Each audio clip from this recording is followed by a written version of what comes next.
What is relative existence? What is this relative world? What is this relative body and mind, feeling, emotion, much less the sky over the head and the ground underfoot, clouds, rain, all the rest? What is all that, really? Because so far, pretty much what we've learned to do culturally, we've learned to name it really well and control it.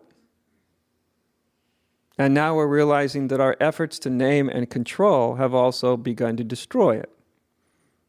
So we've got that power to name it, control it, and destroy it. We can do that. Who knows whether it's good or bad, but we can do it. But that doesn't mean we know what it is. It means we can name it, we can control it, and we can destroy it. That we can do. We can control the forces of nature and send a rocket to the moon. Or make a combustion engine so we can drive here. We can control the forces of nature. But what is it, really?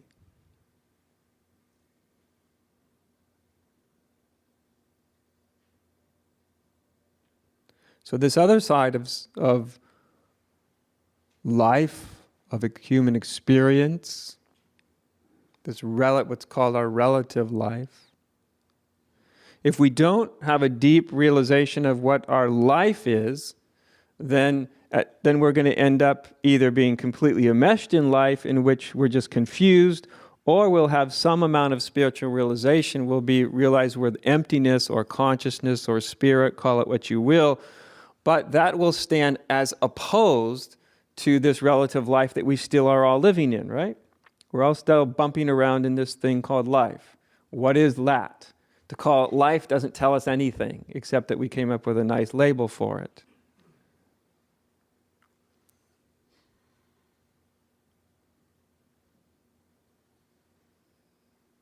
As one physicist told me, science doesn't tell us what anything is, it tells us how it behaves. So we can predict its behavior.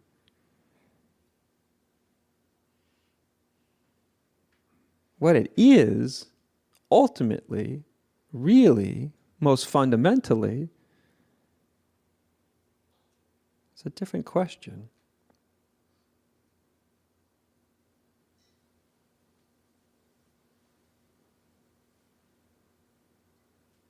So when we completely embrace life,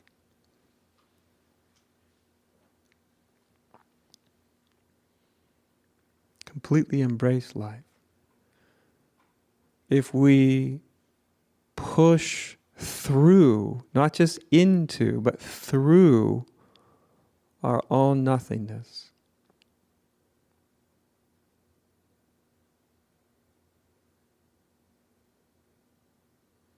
if we push on through it, beyond it, to something even more whole or fundamental,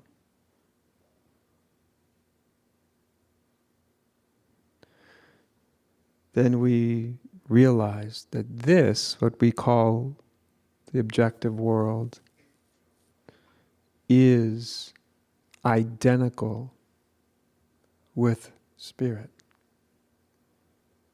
Identical.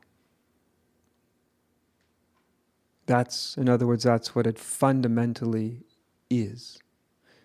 I suppose if you were thinking of this in theistic terms, you would realize that everything is God. Every blade of grass, every tree, the ground underfoot, the sky overhead, and everyone you meet, which means everyone. Not just the people you like, right? Oh, they're God, okay. Yeah. Dalai Lama, okay, he gets to be God.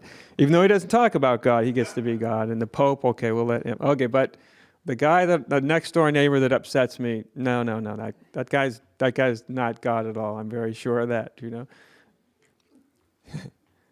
To realize that that everything in relative life also is that there's only God or only Spirit, and that everything but everything partakes of that, and fundamentally is that. That's what I call divine relativity. That the relative world itself is divine.